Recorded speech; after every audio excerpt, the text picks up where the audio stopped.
Hi all, I'm Jeanette Keynes from Jewelry Arts Inc.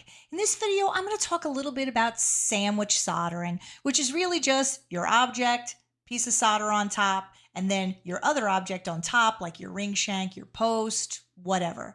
But the sandwich method only really works well in certain circumstances. So I'm going to share with you when I think it's best to go a different way.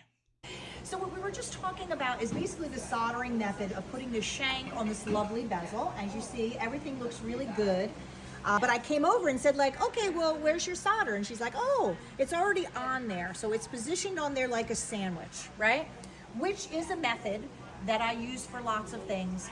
However, usually for me, I reserve a sandwich method when you have one point of contact.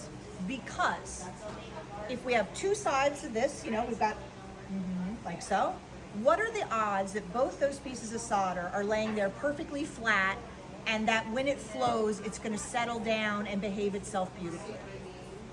I would say the odds are not great, which is why for me, I wouldn't do that. I use the sandwich method like if I'm putting a post on, one point of contact. I use the sandwich method when like shank to the bezel, one point of contact, it works great. I find more than one, they never seem to match up, and then like, you know, the solder flows, one side's like up a little bit or whatever. So like if you've been doing it like that and it's been working for you, go nuts. But I'm gonna show you what I do instead because I find that oftentimes it ends up in a little bit of fuckery.